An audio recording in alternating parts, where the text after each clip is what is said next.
Authorities are calling it a successful roundup of alleged child sex offenders, but it also shows how widespread that crime is in North Texas. The Dallas FBI office, along with some of the 70 law enforcement agencies that all participated, announced the results of what they called Operation Soteria Shield. North Texas law enforcement, God bless them, just rescued 109 children and arrested 244 people in connection to one of the largest child exploitation operations in the region.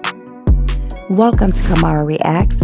Thank you to my faithful subscribers, and if you're new here, please subscribe. It helps this channel grow. Like this video and share. Let's react.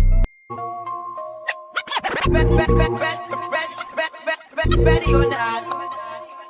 Ready or not? Here I come, can't hide. Gonna find you and then yo. I take my enemies like a game of chess where I rest. No stress, no success. These are the faces of the 244 men and women charged with exploiting children for the purpose of sex trafficking or pornography. It's the end of a month-long investigation by federal and local law enforcement of a crime that authorities say is a year-round problem. The numbers of offenders arrested and the children rescued in this operation are stunning.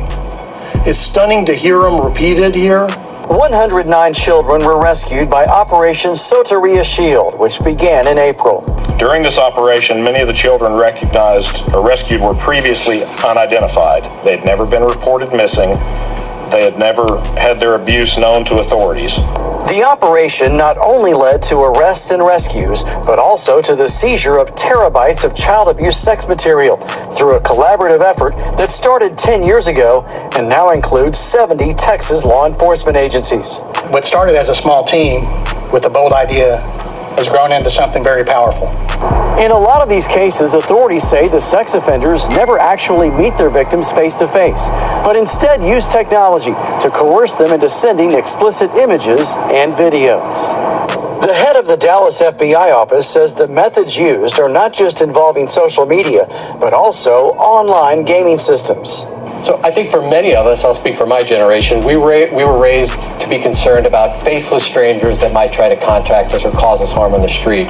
But we've moved past that. Again, predators have access to our children in our home through technology. Authorities urge families to use parental controls on any devices kids use, and be aware there are more faces like these still out there. Let that sink in. These children weren't just lost. They weren't playing hide and seek. These children were trafficked. And 244 people, adults, likely with jobs, families, and clean facades, were involved. But the news, quiet. Mainstream media, barely a whisper. Why is that? Why are we seeing more coverage about celebrity divorces than the fact that there are organized networks targeting children in our towns, on our streets, near our schools? And here's the hard truth. Some of the people smiling in your church, working in your schools, are part of it. You think it's just those people or some creepy man in a van? No. These are individuals hiding in plain sight. This is not a fringe problem. It is a national crisis. And yet when people raise awareness, they're told to calm down. They're accused of being conspiracy theorists. But what's the theory when it's already happening? 109 children, some of them likely trafficked for months, possibly years, now rescued. How many more are still out there? How many are still waiting for someone to speak up? If you are not watching who your children talk to online, if you are not asking questions, if you are not involved in their world, somebody else is. And they don't have your child's safety in mind. This is not about fear. This is about awareness. This is about turning down the noise and tuning in to what matters. Our children, their safety, their future. God bless those officers who did their job, but may God help us all if we ignore this. Thank you for watching. Please like, share, and subscribe, and I'll see you on the next one.